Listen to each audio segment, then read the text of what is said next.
Queen Solara of the Sathrian Empire stands at her crystal palace viewport, her once luminescent skin now dull and ashen. The glittering metropolis of Sathria Prime stretches before her, citizens unaware their immortal ruler is dying. A royal physician collapses nearby, another victim of the mysterious ailment decimating the royal bloodline. Solara is the last one standing. "Your Majesty, the council insists on meeting," announces Vizier Drax, his eyes calculating as they assess her weakened state. Solara straightens, hiding a wince. "Tell them I will attend shortly." Alone again, she finds herself drawn to a holographic display of the galaxy. Her hand trembles as it moves involuntarily toward a small blue planet on the outer rim, a world her scouts had documented and dismissed as unremarkable. Yet for weeks now, her dreams have been filled with visions of this planet, and one specific inhabitant whose face she can't quite recall upon waking. The Queen makes a decision. If traditional medicine cannot save her, perhaps the answer lies in her visions. She dispatches her most trusted operatives on a secret mission, knowing the council would never approve. As darkness closes in, Solara whispers to the stars, "Find this human, quickly." The High Council chamber falls silent as Queen Solara enters. Her ceremonial robes conceal the worst of her deterioration, and she has applied luminescent cosmetics to mimic her former glow. The 12 council members rise in unison, their expressions a careful blank that fails to hide their concern. "My loyal advisors," Solara begins, her voice deliberately strong despite the effort it costs her. "Reports from the outer territories require our attention." Elder Counselor Vex, whose family had served the throne for 14 generations, exchanges a glance with Drax. "Your Majesty, perhaps we should first address the matter of the royal physicians." Solara's gaze hardens. 3 more died this morning. Their sacrifice in seeking a cure will be honored appropriately. And yet no cure has been found, Drax observes with careful neutrality. The royal bloodline thins. "If your Majesty would consider appointing a successor." "I am not dead yet, Vizier," Solara cuts him off. "Nor do I intend to be." Defense Minister Krell shifts uncomfortably. "The Empire requires stability, Your Majesty. The hegemony worlds watch our borders with growing interest. They sense weakness. Then we shall disappoint them." Solara replies, activating the central holo display with a gesture. Star systems flicker into view, territorial boundaries clearly marked. "Increase patrols along the hegemony border. Make our strength visible." The council members nod, relieved to discuss familiar matters of state rather than the unspoken crisis of succession. As the meeting progresses, Solara feels her strength ebbing. The cosmetics cannot hide the tremor in her hands now. She concludes the session before her weakness becomes undeniable. As the council members file out, Drax lingers. "Your Majesty, the medical archives have been accessed by unauthorized personnel. Security protocols were overridden using your personal codes." Solara meets his gaze steadily. "Are you accusing your queen of something, Vizier?" "Merely reporting a security anomaly," he replies smoothly, and noting that Scout Vessel Narath departed without filing a flight plan. "Most irregular." "Perhaps I grow tired of regular," Solara says. "You are dismissed." After he leaves, Solara activates her private communication channel. "Status report," she demands. The holographic image of Captain Lyrith appears, her features tight with concern. "We have entered the Sol system, Your Majesty. Approaching the 3rd planet now. Any detection from their primitive systems?" "None, Your Majesty. Their technology remains as reported, barely capable of interplanetary travel. Their weapons would be useless against our shields." Solara nods. "Find the human from the coordinates I provided. Bring them to me. Use no force unless absolutely necessary." "And if the human resists?" "They will not," Solara says with certainty she cannot explain. "The dreams show them coming willingly." As the transmission ends, Solara's composure finally breaks. She stumbles to her private chamber, dismissing her attendants with a harsh gesture. Alone, she collapses onto her resting platform, the pain lancing through her body like liquid fire. Too little time, she whispers to the empty room. The Imperial physicians give her weeks at most. Whatever this human might offer, it must come quickly. In her feverish state, the dream returns with new clarity. A small, dark-haired human female standing in a frozen landscape, looking up at the stars with wonder rather than fear. For the first time, Celara sees her face clearly. This human is her last hope. The mighty Sathrian Empire, with all its advanced technology and evolved biology, now depends on a creature from a world they had deemed too primitive to even warrant proper first contact. The irony is not lost on the dying queen. Dr. Maya Chin trudges across the Arctic ice, sampling kit in hand, completely absorbed in her work. The other researchers think she's eccentric, but Maya doesn't care. Her theories about cross-species microbial symbiosis might be unconventional, but she trusts her data. Just a little further, she mutters, spotting an unusual ice formation. The northern lights dance overhead, temporarily distracting her from noticing the unnatural shimmer behind the glacier. The silence of the Arctic night shatters as a sleek vessel decloaks. Maya freezes, her scientific mind racing to process what can't possibly exist, until three tall, luminescent beings emerge, moving with inhuman grace. Dr. Maya Chen. One addresses her in accented English. Your presence is required. Maya backs away. How do you know my name? Our queen sees you in her dreams. She dies without your help. I'm just a microbiologist, Maya protests. The alien's expression shifts to something resembling desperation. You are more. You must come. When they extend a hand, Maya makes a choice that will rewrite her understanding of the universe. She takes it. If your queen is sick, I'll need my samples and equipment, she says, surprising even herself with her composure. The lead alien nods with what might be respect. As the ship breaks atmosphere, Maya watches Earth shrink below her, fear and exhilaration battling within her chest. What exactly does your queen think I can do that your advanced civilization cannot? The alien's answer chills her. Remember what we have forgotten. Inside the Sathrian vessel, Maya struggles to maintain her scientific objectivity. The ship's interior defies conventional physics, spaces expanding beyond what should be possible, surfaces that respond to thought rather than touch, and gravity that shifts subtly as they move between sections.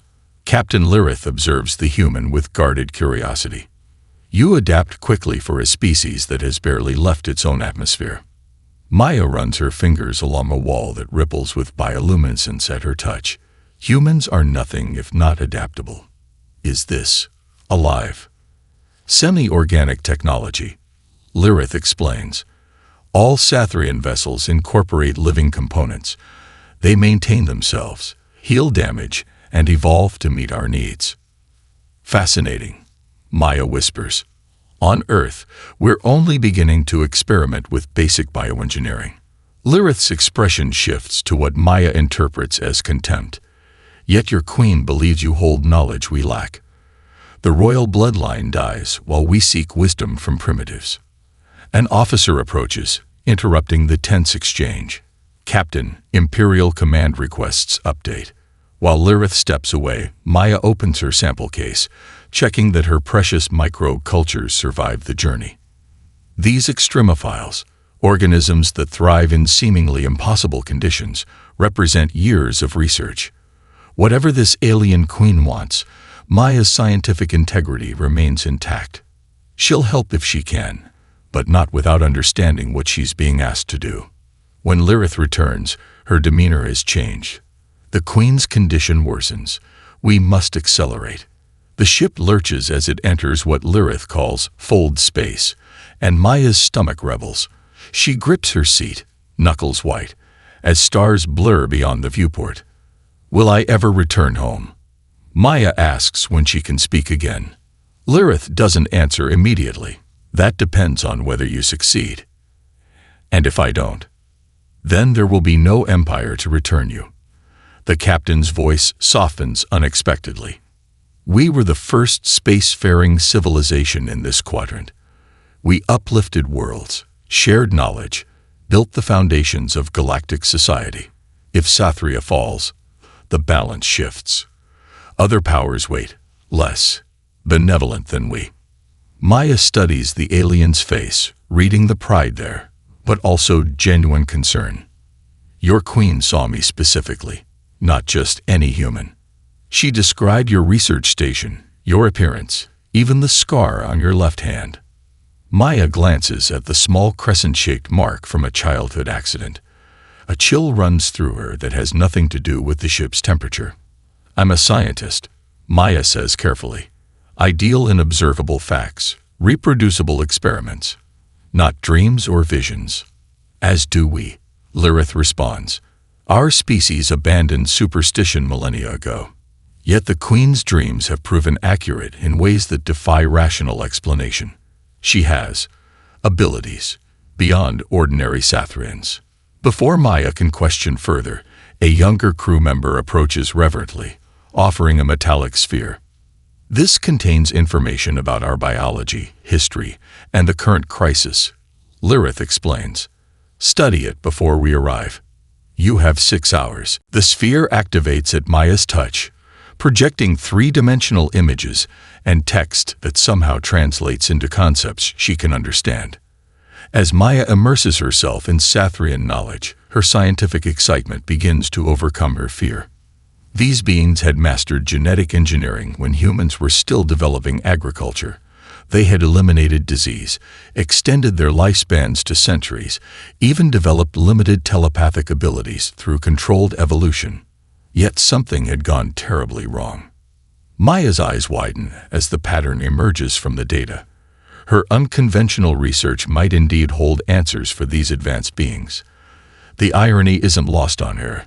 The scientist whose funding was threatened for wasting resources on microbial symbiosis studies might now save an interstellar empire. If they reach the Queen in time. Maya's arrival at the Imperial Palace creates an immediate sensation. Courtiers with translucent skin and jewel-toned eyes whisper behind ornate fans as she's escorted through soaring halls of impossible architecture.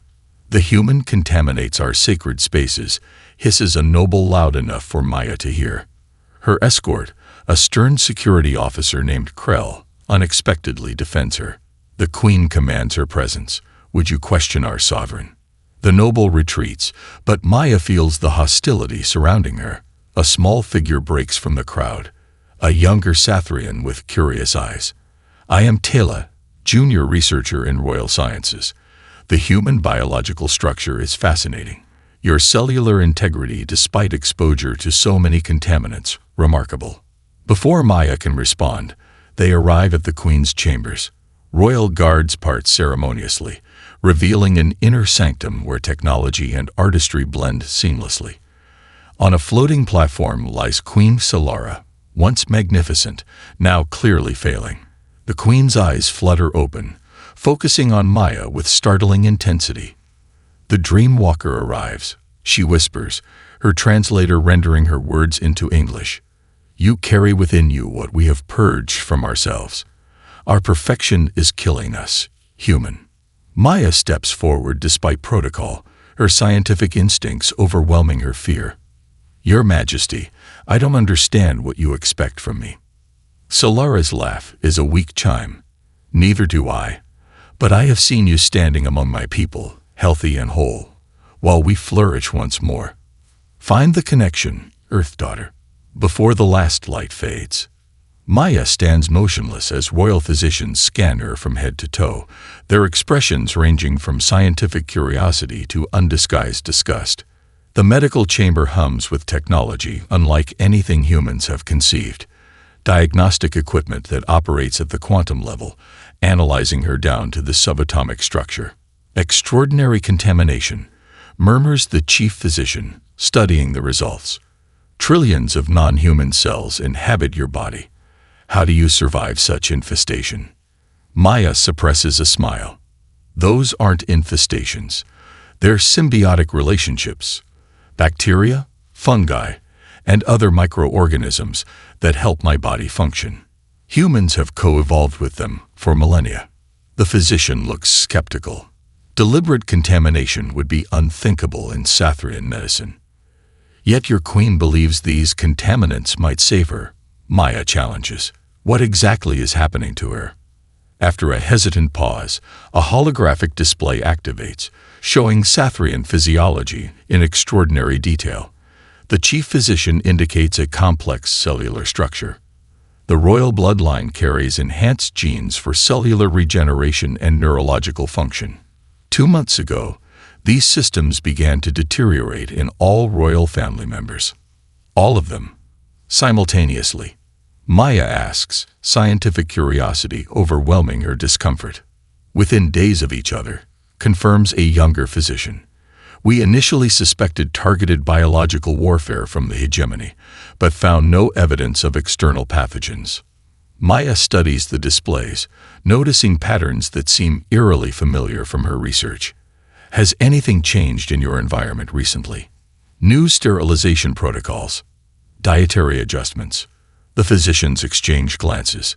The enhanced purification initiative, one finally admits. A system-wide upgrade to all environmental systems, removing even trace biological particles from royal environments. The initiative was completed 43 days before symptoms appeared. Maya's heart races as connections form in her mind. I need access to historical medical records and samples from healthy Sathrians who haven't been exposed to the enhanced purification. Vizier Drax, who has been silently observing from the doorway, steps forward. The human makes excessive demands already. Remember your place, Earth creature. You serve at our queen's pleasure. I serve science. Maya counters, meeting his gaze. And if you want results, I need data. Tala unexpectedly intervenes. Council Directive 7293 grants emergency research authority during succession crisis. The Queen has invoked this directive. She turns to Maya with a slight gesture that suggests respect. I will provide access to the archives and arrange for comparison samples. Drax's skin flushes with bioluminescent patterns that Maya interprets as anger. Monitor the human constantly. No unsupervised access to our systems. After he leaves, Tela approaches Maya. You should understand something about Sathrian politics. Our species abolished war centuries ago, but combat simply moved from battlefields to council chambers. The Queen's illness has created a power vacuum, and Vizier Drax positions himself to fill it. I'm not interested in your politics, Maya replies. I only want to understand what's killing your queen. The two are inseparable, Tela says quietly. Some would prefer the queen doesn't recover at all. She hesitates, then adds, the queen's dreams are considered a state secret. She has never shown precognitive abilities before. The fact that she saw you, a specific human from a planet we barely acknowledge, has frightened many powerful people. Maya absorbs this, feeling the weight of invisible forces gathering around her. Then we'd better work quickly, she says, turning back to the medical displays. Show me everything you know about Sathrian evolution. From the beginning. As Tela begins accessing the archives, Maya glances toward the Queen's chambers. Whatever political games surround them, a woman is dying. Alien, yes, but still a living being in pain. Maya's determination hardens. She didn't travel across the stars to fail. Even if success means challenging everything these advanced beings believe about their own superiority. Maya paces in the laboratory assigned to her, frustration evident as she examines another inconclusive test result. The Sathrian medical technology is centuries beyond Earth's, yet something fundamental eludes their understanding. These readings make no sense, she mutters. It's as if your bodies are rejecting themselves. Tela, now her reluctant assistant, adjusts a floating diagnostic panel. Our biological systems are perfectly engineered. We eliminated disease 6 millennia ago. Maybe that's the problem, Maya says, a theory forming. When was the last time you documented the microbiome of a healthy Sathrian? Tela blinks, confused. Microbiome? You mean? Bacterial colonization. We eradicated those impurities during the Great Purification. Maya's eyes widen. All of them. Throughout your entire empire. When Tela nods proudly, Maya demands access to historical medical archives. Hours later, surrounded by holographic displays of Sathrian evolutionary history, she spots the pattern. Look here, she points excitedly. Before your purification, your species maintained symbiotic relationships with thousands of microorganisms. They weren't impurities. They were partners. Tela looks scandalized. We evolved beyond such primitive dependencies. No, Maya counters, you engineered around them. But biology is cooperative, not solitary. On Earth, we contain entire ecosystems within us. They fight for us, digest for us, even affect our emotions. She pulls up the Queen's latest scan. Your royal family, with the cleanest environments and most purified systems, is suffering the most. The Queen isn't being attacked by something. She's dying from absence. Tela stares at the evidence, her worldview crumbling. This cannot be correct. We are the pinnacle of evolution. Evolution isn't about perfection. Maya says gently. It's about relationship and adaptation. And sometimes, going backward is the only way forward. Maya hunches over a microscope, adjusting the settings to examine a tissue sample from Queen Solara. 3 days of non-stop research have left her exhausted but determined. The laboratory around her buzzes with Sathrian scientists who have reluctantly begun to assist her work. There, she says suddenly, pointing to the display. Do you see that cellular degradation pattern? The senior royal physician leans forward. We've observed this deterioration for weeks. It resists all regenerative treatments. Compare it to this. Maya instructs, pulling up historical medical data from before the Great Purification. These are cellular scans from a Sathrian who lived 8,000 years ago, preserved in your medical archives. The comparison reveals striking differences in cellular structure and function. The ancient Sathrian cells show markers of microbial interaction, Maya explains. These chemical receptors and pathways, they're completely absent in modern Sathrian biology. She activates another display showing Earth-human cells. Now look at mine. See the similarities to your ancient ancestors. My cells are constantly negotiating with my microbiome, creating a dynamic equilibrium. The physician's bioluminescent patterns shift in what Maya has learned indicate surprise. You suggest our advancement was a mistake. Not a mistake, Maya clarifies. An overcorrection. You eliminated disease so effectively that you also eliminated beneficial relationships. For millennia, your bodies compensated through brilliant genetic engineering. But the recent enhanced purification created the tipping point. She brings up a complex molecular model. Your royal family carries genes for enhanced perception, what you call the dreaming. These genes require specific neurochemical precursors that were once produced by symbiotic organisms in your digestive system. Impossible, protests another physician. We engineered replacement pathways, which are now failing. Maya points out. The replacements worked as stopgaps, but they couldn't perfectly replicate the complex interactions of a living microbiome. With each generation, subtle degradation occurred. The enhanced purification merely accelerated what was already happening. Tela has been silent, absorbing this revelation.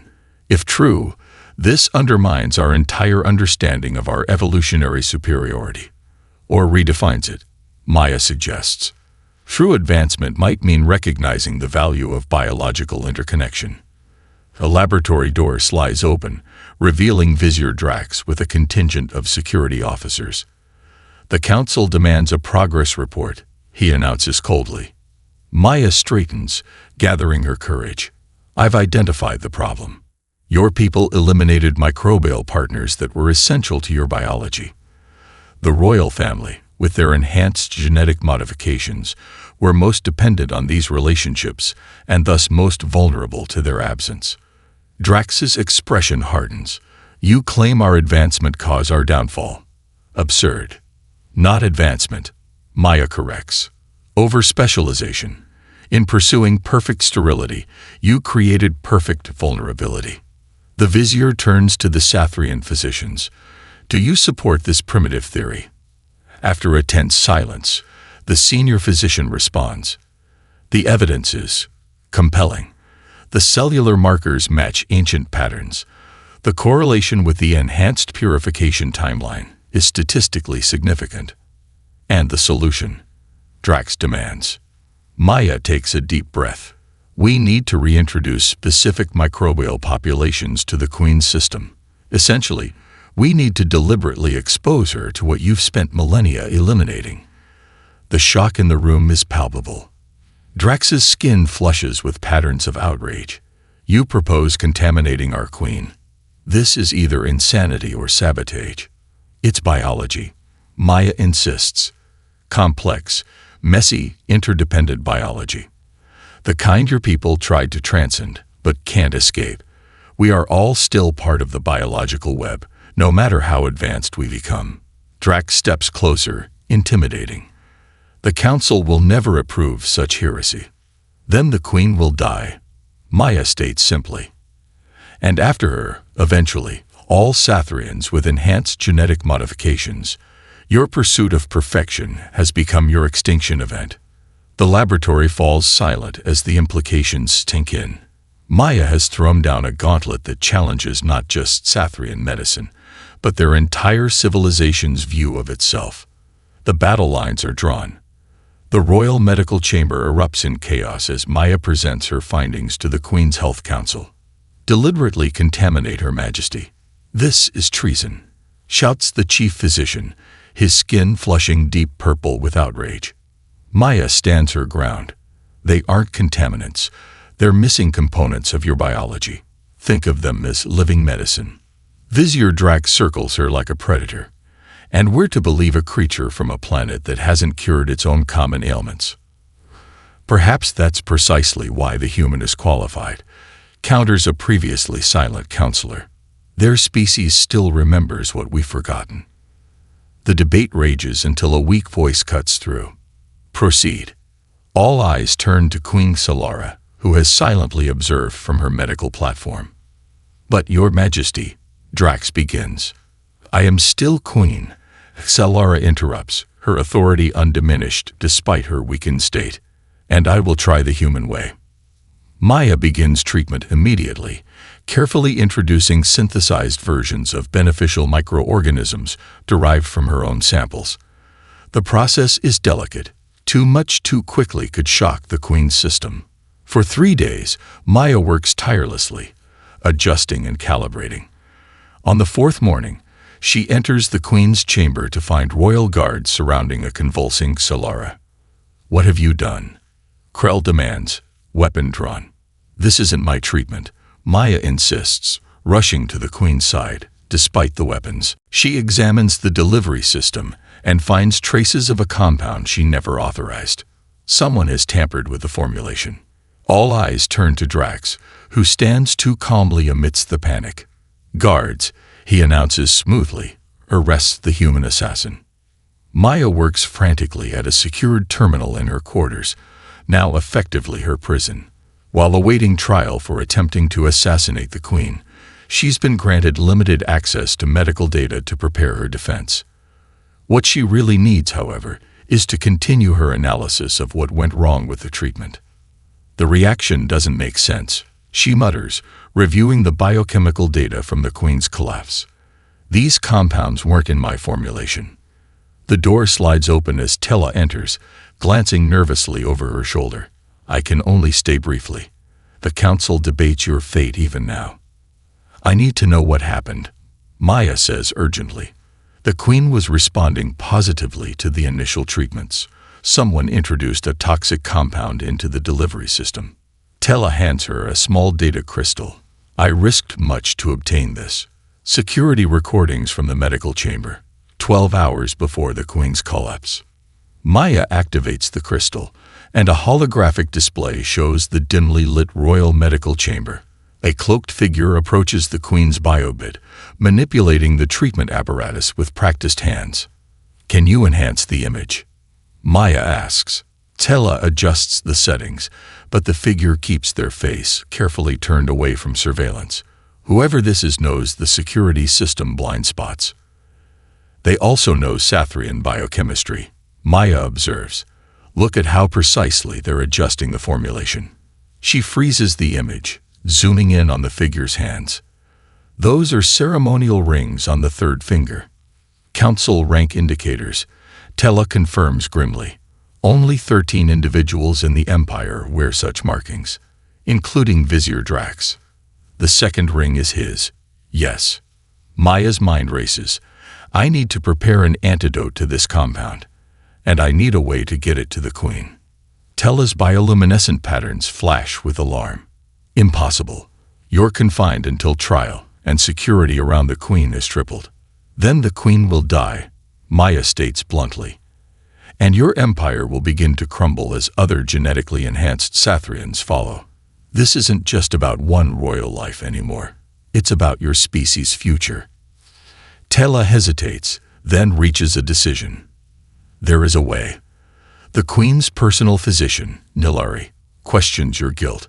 She observed the positive initial response to your treatment. Can she be trusted?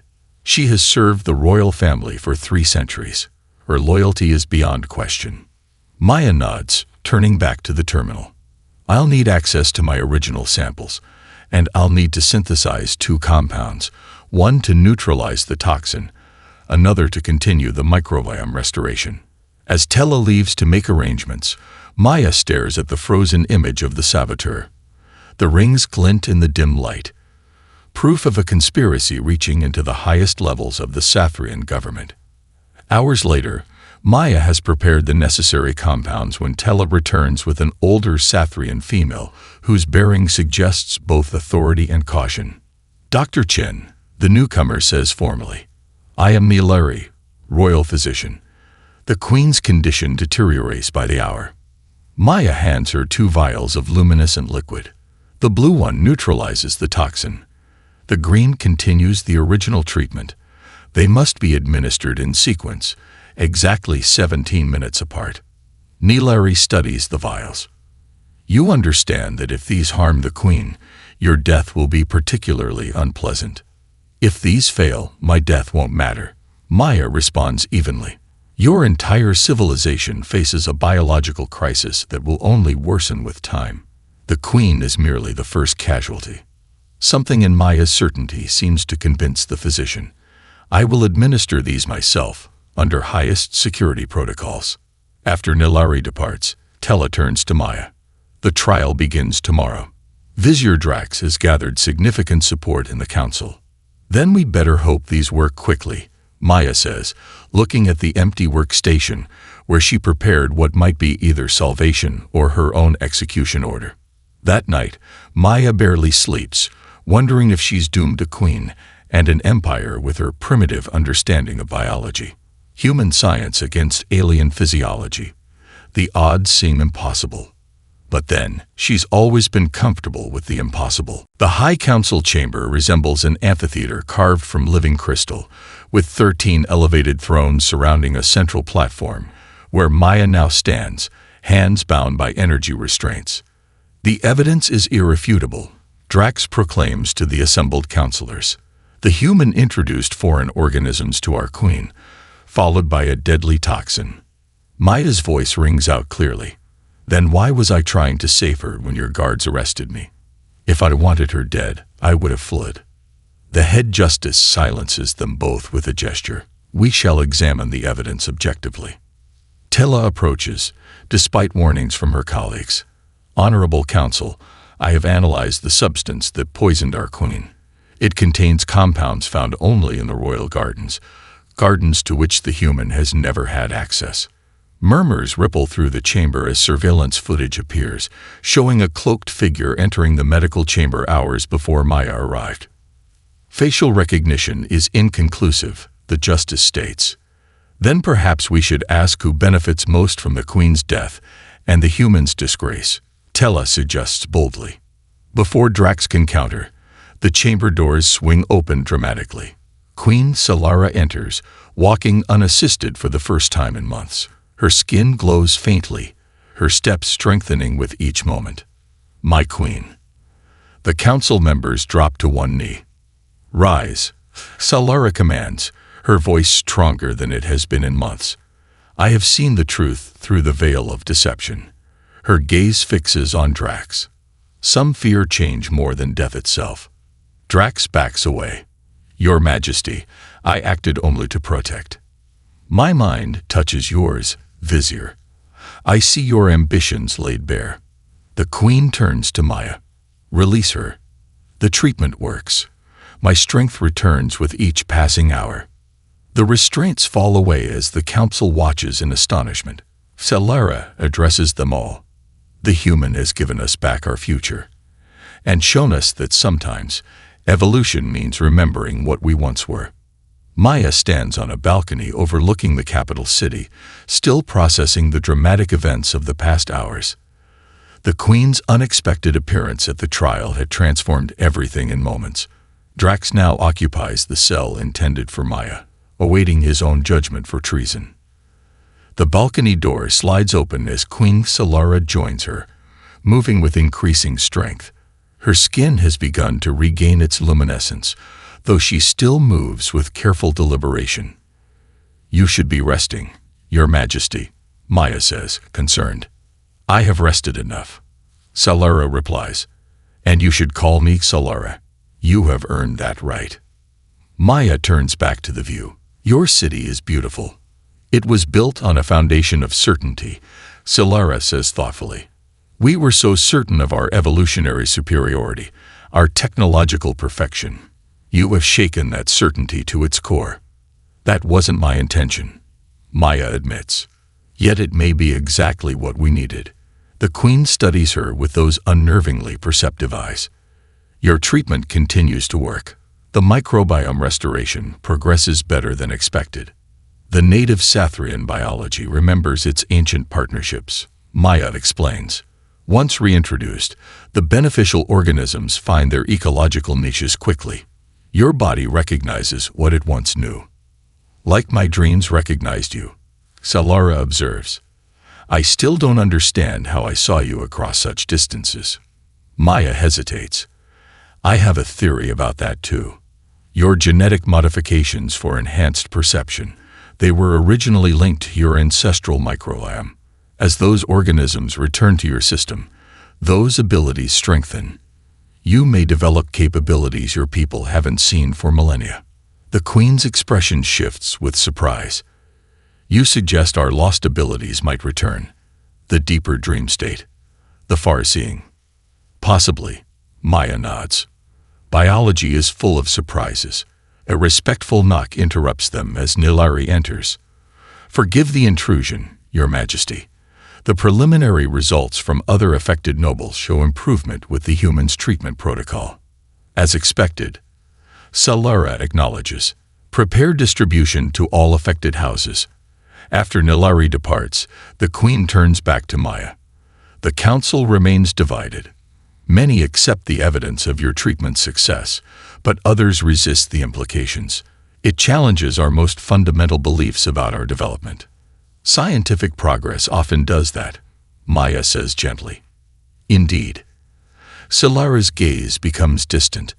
"For 10,000 years, we Sathrians believed we had transcended our biological origins. We engineered away what we considered primitive dependencies. We built an empire on the principle of evolutionary perfection and created a magnificent civilization," Maya acknowledges. "But perhaps perfection isn't about elimination of the natural. Perhaps it's about harmony with it." The Queen studies her with new respect. This wisdom comes from a species that still struggles with basic interplanetary travel. Maya smiles. "Sometimes those closest to a problem can't see the solution. Sometimes it takes an outsider's perspective." A comfortable silence falls between them, the dying queen and her unlikely savior from a backward world.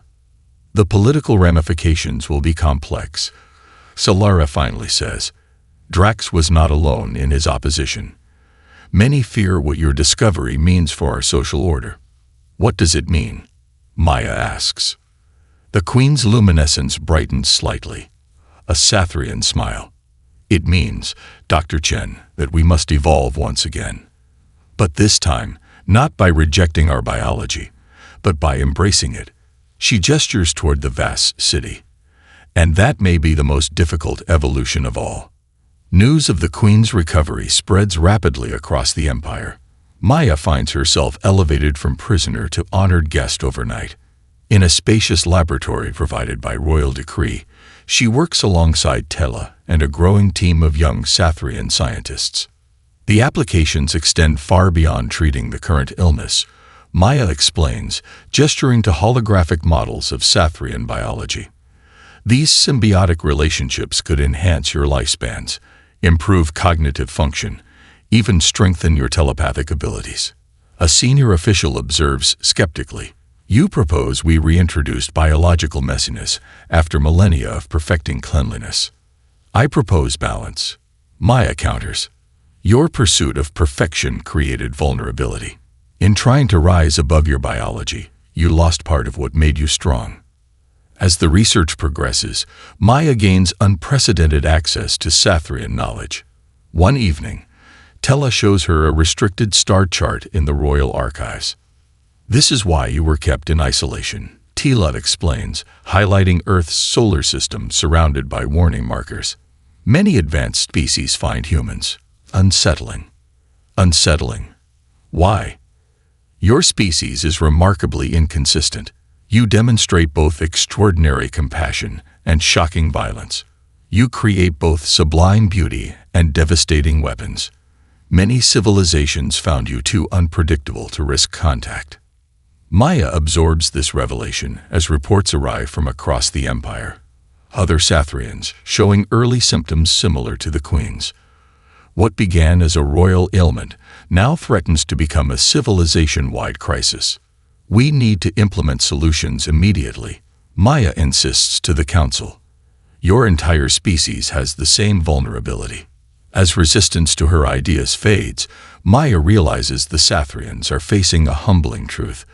The species they dismissed as primitive might hold the key to their survival. Maya stares through the viewport of the Royal Observatory at the sprawling capital below. 3 weeks since the Queen's recovery, and the city pulses with a new energy as news spreads of the revolutionary treatment. The transformation in Sathrian society has been swift and profound. "Remarkable how quickly they've adapted," observes Krell, the security officer now assigned as her liaison. His initial suspicion has gradually transformed into reluctant respect. "Survival is a powerful motivator," Maya replies, "even for a species that thought it had transcended such concerns."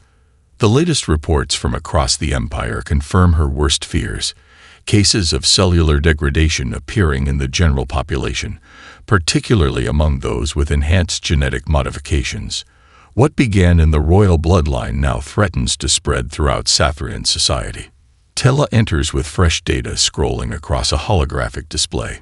The distribution of the microbiome restoration program progresses well. 73% of affected nobles show significant improvement. "And the resistance?" Maya asks. "Diminishing," Krell answers. "The Conservative Alliance still protests the primitive regression, but their voices grow quieter as results speak for themselves." Maya turns back to her workstation, where she's been analyzing Sathrian genetic data on a scale impossible with Earth technology. "I've identified something unexpected in the genome sequences. The genes for enhanced perception weren't engineered as your history suggests. They were activated."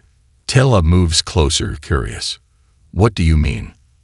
"These sequences exist naturally in Sathrian DNA, but they remained dormant without specific microbial triggers." Maya highlights the relevant sections. "Your ancestors didn't create these abilities. They discovered how to access abilities already present in your biology. The implications sink in slowly. You're suggesting our evolutionary superiority was never our own achievement." "I'm suggesting a more complex relationship between genetics and environment than your scientists acknowledge," Maya clarifies. "Your ancestors understood this relationship intuitively. When they developed technologies to manipulate their genome, they built upon natural foundations. Their discussion is interrupted as Queen Solara enters, now moving with almost her former grace. The transformation has been remarkable. Her skin once again luminescent, her eyes clear and sharp. Your Majesty, both Sathrians bow deeply. I bring news from the High Council, Solara announces. The Microbiome Restoration Initiative has been approved empire-wide. All citizens will receive access to the treatments. Maya feels a surge of satisfaction. Thousands of lives will be saved. There is more. The Queen continues. Our long-range sensors detect unusual activity near your solar system, Dr. Chen. Maya's heart skips. Earth. 3 hegemony vessels have been observed on the boundary of your system. They appear to be conducting preliminary survey operations. Is Earth in danger? Maya asks, alarmed. Not immediately, Krell interjects. Hegemony protocols for new species contact involve years of observation before action. But we must assume they have noticed the same potential in humans that we overlooked. Solara adds, your biology, your adaptability. These are valuable traits. The hegemony views other species as resources to be exploited. Maya absorbs this troubling information. What does this mean for Earth? It means your world needs protection it cannot yet provide for itself, the Queen says simply. And it means your work here has taken on a new urgency. Tella brings up a galactic map. The hegemony has expanded into 3 new systems since the last Imperial survey.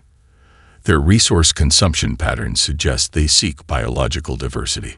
Exactly what humans represent, Maya realizes. Precisely. The Queen's expression grows solemn. You saved my life, and potentially my civilization, Dr. Chen. Now we must consider how to extend the same protection to your world. The scope of Maya's mission has suddenly expanded far beyond treating one alien queen. Now the future of her own planet hangs in the balance. The Grand Assembly Hall of Sathria Prime fills with representatives from all 37 worlds of the Empire, gathered for a historic address. Maya stands to the side of the magnificent throne, still somewhat overwhelmed by the rapid turn of events. Queen Solara, now fully restored to her former glory, and perhaps even more radiant, rises to address her people. The crowd falls instantly silent. For 10,000 years, we Sathrians have believed ourselves the pinnacle of evolution. The Queen begins, her voice carrying effortlessly. We engineered away what we considered imperfections, sterilized our environments, and separated ourselves from the messy web of life. She gestures toward Maya. Then a human from a world we dismissed as undeveloped reminded us of an ancient truth. No species exists in isolation. The very microorganisms we purged were essential partners in our biological symphony. The Queen activates a holographic display showing the dramatic improvement in her condition. What we perceived as advancement was creating a civilization-wide vulnerability. Today we begin a new chapter, not regressing to a primitive state, but moving forward with wisdom borrowed from those we once considered beneath our notice. Her decree is unprecedented. Earth will receive protected status, shielding it from potential exploitation. Maya is named Ambassador of Earth to the Sathrian Empire, authorized to establish controlled scientific and cultural exchange. Most significantly, the Queen announces a new philosophical framework for the Empire, one that recognizes interdependence rather than isolation as the true hallmark of advancement. As the assembly concludes, Maya finds a moment alone with Solara. When you return to Earth with our delegation, your world will change forever, the Queen notes. Maya smiles thoughtfully. Perhaps both our worlds needed changing. Solara's eyes shimmer with newfound wisdom. The universe has a peculiar sense of balance. Your species, still bound to its biological origins, saves mine, which attempted to transcend them. Perhaps true evolution isn't a ladder but a spiral, sometimes returning us to where we began, but with deeper understanding. The observation deck of the Imperial flagship offers an unparalleled view of Earth as the vessel maintains geosynchronous orbit, cloaked from human detection systems. Maya presses her hand against the transparent barrier, emotions overwhelming her as she gazes upon her home planet for the first time in months. "Beautiful," murmurs Taylor, standing beside her. "I understand now why you speak of it with such passion." Maya turns to face the assembled diplomatic team, 12 Sathrians, who will accompany her to Earth's surface for the first official contact between their civilizations. Their expressions range from excitement to apprehension. Remember, Maya cautions them, most humans have no concept of extraterrestrial life beyond speculation. This will be profoundly shocking. Krell, now appointed Chief of Security for the diplomatic mission, adjusts his atmospheric adaptation unit. The hegemony vessels have retreated to the system's edge, but they continue observation. We must proceed swiftly. The protection barrier will be operational within 20 rotations, adds the chief engineer.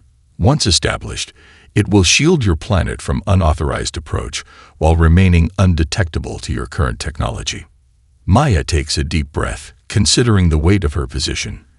In hours, she will stand before Earth's leaders as ambassador of an interstellar empire.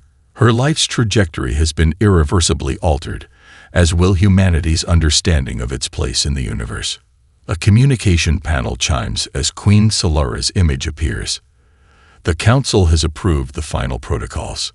You may proceed with first contact whenever you deem appropriate, Ambassador Chen.